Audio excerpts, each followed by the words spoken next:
దీని మీద కూడా మీరు రాష్ట్ర ప్రజలకి సమాధానం చెప్పుకోవాల్సినటువంటి బాధ్యత ఉంది. గతంలో మీరు చెప్పారు, ఎన్నో అవాస్తవాలు మాట్లాడారు. మహిళల మీద దాడులు జరుగుతున్నాయి, దౌర్జన్యాలు జరుగుతూ ఉన్నాయి, ఇవన్నీ మా పాలన వస్తే ఆగిపోతాయి అని చెప్పారు. ఈ 50 రోజుల పాలనలో ఎంతమంది మహిళల మీద అఘాయిత్యాలు చేశారు, హత్యలు చేశారు, దాడులు చేశారు. ఒక్క మహిళ మీద జరిగిన దాడి మీదైనా మీరు కనీసం స్పందించారు? మేము అధికారంలోకి రావంగానే సుగాలి ప్రీతి కేసు టేకప్ చేస్తాం, మొట్టమొదటి కేసు అదే అని మరి మాట్లాడారు కదా. ఈ రోజున కర్నూలులో జరిగిన ఆ సంఘటన మీద మీరు ఎందుకు మాట్లాడట్లా? విశాఖపట్నం, నెల్లూరు, వైజాగ్లో మహిళల మీద అరాచకాలు జరుగుతూ ఉంటే పవన్ కళ్యాణ్ గారు జనసేన పార్టీ నుంచి ఒక్కరంటే ఒక్కరు కూడా పరామర్శించలేదే.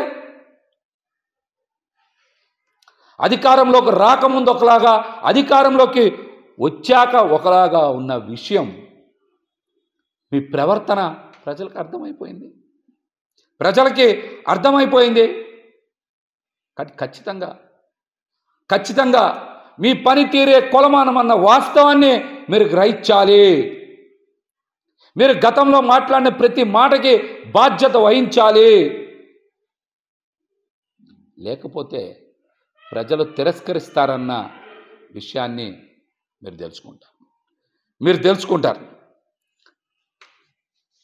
అప్పులు ఇప్పిస్తేనే మీరు ధన్యవాదాలు తెలియజేశారు.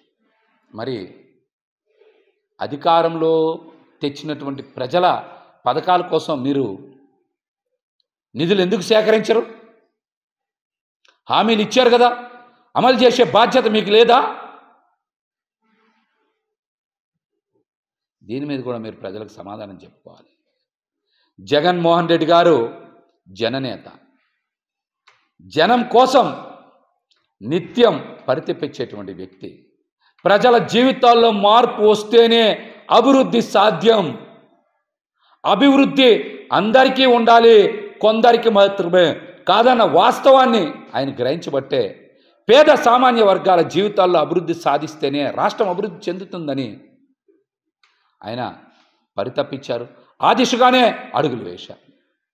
కొందరి చేతుల్లోనే అభివృద్ధి కేంద్రీకృతం అయితే అది ప్రజాస్వామ్యానికే పెనుముప్పు వస్తున్నటువంటి విషయాన్ని ప్రజలు ఇప్పటికే గ్రహిస్తూ ఉన్నారు. పాలనలో ఆ తీరు కూడా చంద్రబాబు నాయుడు గారు మార్చుకుంటారని నేనైతే ఆశిస్తాను.